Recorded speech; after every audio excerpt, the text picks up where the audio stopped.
Olá pessoal, eu sou a professora Maida, nutricionista, especialista em docência no ensino superior e mestra em ciência e tecnologia de alimentos.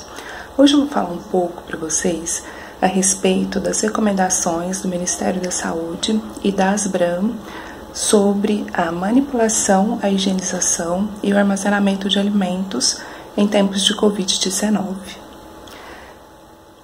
Estamos aí enfrentando essa pandemia do coronavírus e muitos de nós estamos em isolamento social.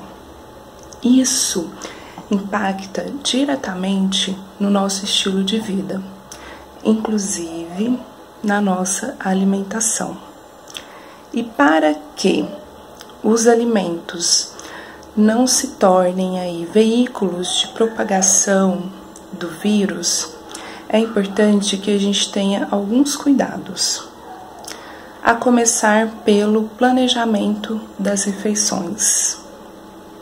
É importante que tenhamos um planejamento das refeições e principalmente com relação às compras, porque como nós estamos em isolamento social, o ideal é que a gente diminua a frequência de idas ao supermercado.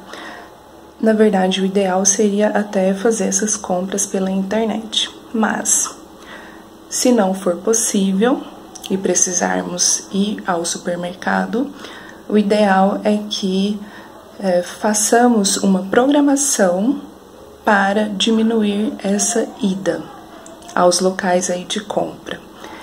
Para tanto, o que nós precisamos então? Nós precisamos verificar o que temos disponível no nosso estoque, verificar também qual é a próxima ida ao supermercado, planejar as nossas refeições nesse período e, por fim, elaborar uma lista de compras.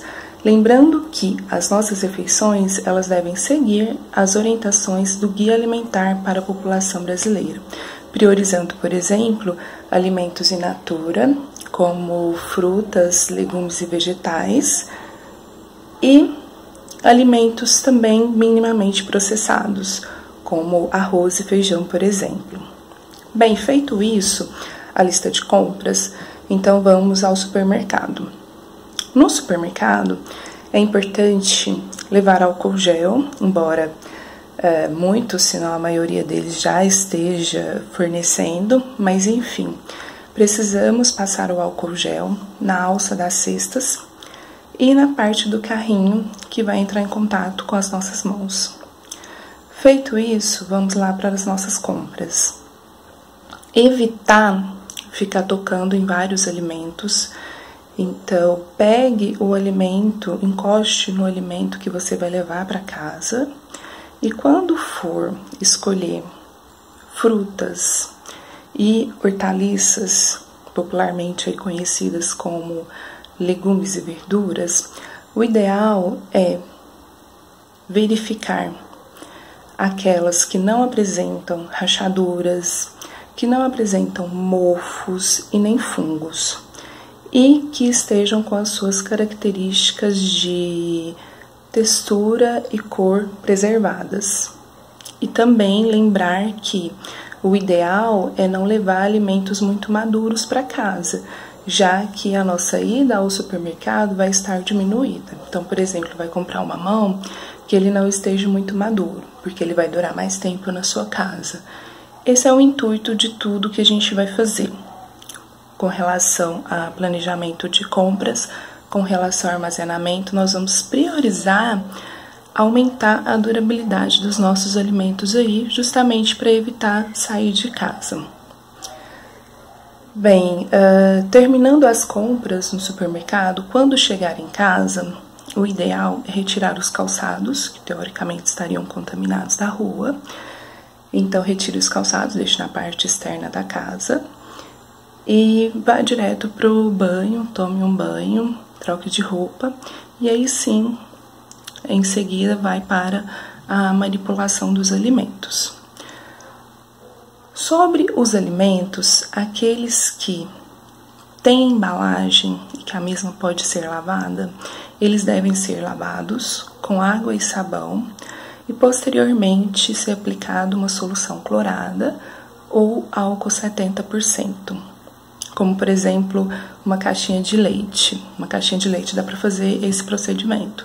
A solução clorada, ela é uma solução composta pela diluição de hipoclorito de sódio, popularmente conhecido como água sanitária, diluído em água potável. Mais adiante eu vou falar como que é essa diluição. E aí também nós temos as frutas e as hortaliças. Nessa categoria, os que são menos perecíveis, eles podem ser armazenados em temperatura ambiente na fruteira mesmo de casa. Aí é só retirar da embalagem que veio do supermercado, jogar essa embalagem fora e deixar esses alimentos ali na fruteira mesmo, para que eles sejam higienizados quando eles forem consumidos. Quais seriam esses alimentos? Por exemplo, uma abóbora cabotiá, um inhame, maçã. Bem, esses são exemplos de frutas e hortaliças menos perecíveis. Já as frutas e hortaliças mais perecíveis precisam ser armazenadas em refrigeração, ou seja, na geladeira. E para que a gente não leve contaminação para dentro da nossa geladeira, o ideal é a gente fazer a higienização antes de acondicioná-los na geladeira. Como que é feito esse procedimento?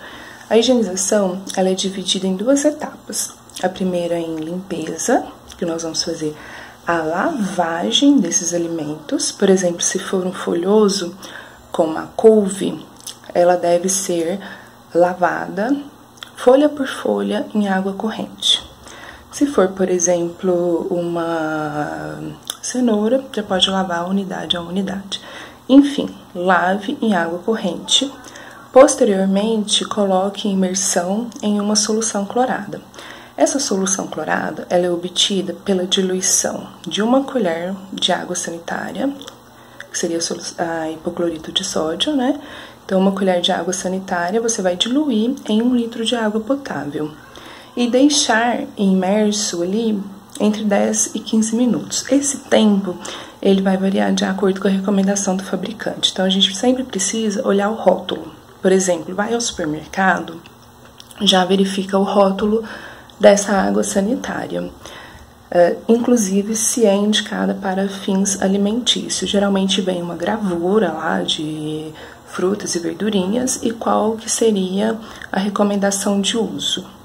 Então, deixe esse alimento, esse vegetal, essa fruta, imerso em solução clorada, com o tempo de recomendação do fabricante, geralmente 10 a 15 minutos, mas eu já vi fabricante recomendando 30 minutos, por exemplo.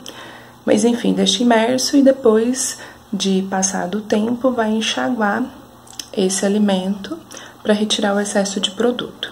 Feito esse processo de higienização, você deve colocar esse alimento num saco plástico, etiquetar e acondicionar na geladeira. Importante colocar nessa etiqueta qual alimento que é e a data que ele foi manipulado e até quando que ele vale. Por exemplo, se for um folhoso, como uma couve, o ideal é você acondicionar um pote plástico com tampa e intercalar entre as folhas o papel toalha, porque isso vai minimizar o excesso de água e vai aumentar a durabilidade desse alimento. E é isso que nós queremos, né? Então aí você vai poder utilizar essa couve, por exemplo, até mais ou menos 1 semana. Então, são dicas aí importantes nesse tempo de isolamento social que nós estamos vivenciando. Bom, e se vocês forem consumir depois aqueles alimentos que estão lá na fruteira, é só fazer esse mesmo processo de higienização, logo antes que vocês forem consumi-los. Com relação ao leite, o ideal é optar por aqueles que têm um prazo de validade maior, ou seja, o leite de caixinha ou leite em pó, ao invés de optar por um leite fresco, cuja validade é bem menor quando comparada aos outros tipos aí. Com relação a feijões e outras leguminosas, o ideal é cozinhá-los e depois armazená-los em congelador, né? Congelá-los em porções familiares para que você descongele sempre que for necessário. Ah, mãe, a gente fez um almoço lá em casa e a família não comeu tudo que eu preparei. Bom, então você pode guardar essa refeição, guarda em um pote plástico com tampa e na geladeira para que vocês possam consumi-la em até 3 dias. Outro exemplo que nós temos é o molho de tomate. O molho de tomate fresco, se guardado na geladeira, ele deve ser consumido em até 3 dias. Mas se nós acondicioná-lo no congelador, nós aumentamos essa validade para 30 dias. Então, o ideal, principalmente nesses tempos que nós estamos vivendo, é fazer o congelamento desse tipo de produto. Com relação a frangos, carnes e peixes, o ideal é retirarmos da embalagem original, acondicionarmos uma nova embalagem e guardarmos aí no congelador. E com relação aos legumes frescos, por exemplo, você foi ao supermercado e tinha uma promoção de brócolis. Daí você queria aproveitar, comprou uma grande quantidade, mas para evitar consumir esse brócolis vários dias seguidos, você pode fazer o congelamento. E para que você preserve as características nutricionais e sensoriais desse alimento, quando eu digo sensoriais, estou falando de textura, cor, aroma e sabor. Para que você preserve essas características, o ideal é você fazer o branqueamento antes de congelar. O que é o branqueamento? Ele é um método de conservação em que ocorre um choque térmico. Primeiro você vai cozinhar o alimento entre aproximadamente 2 a 3 minutos, para que o alimento fique numa textura firme. Então ele não vai ficar nem muito cozido, nem muito macio e nem muito duro. Ele vai ficar mais ou menos al dente. Feito esse cozimento, você vai imergir o alimento em uma bacia com água, de preferência com gelo, água fria, de preferência com gelo. Assim você vai fazer um choque térmico e evitar a deterioração desse alimento. Então você vai aumentar a durabilidade desse produto. Feito esse procedimento, o branqueamento, você vai guardar o alimento em saco plástico, congelá-lo e você vai poder utilizá-lo em até aproximadamente 3 meses. Então, outra alternativa que nós temos aí também de aumentar a durabilidade do produto e evitar idas frequentes ao supermercado. Importante lembrar, pessoal, quando for fazer o descongelamento, esse processo deve ser feito sob refrigeração, ou seja, na geladeira. Por isso a necessidade de se programar o que vai consumir no dia seguinte, porque para descongelar em geladeira demora um tempinho, né, de 1 a 2 dias, dependendo da temperatura que estamos aí. Então, é importante fazer esse planejamento e descongelar o alimento da maneira adequada, sob refrigeração. Nunca descongelar em temperatura ambiente, porque isso pode favorecer o crescimento, a proliferação de micro-organismos. Bem, essas são as orientações, as dicas aí que eu gostaria de passar para vocês. Espero que vocês consigam aproveitar a maioria delas e bom isolamento para todos nós, né? Que isso passe logo. Até mais!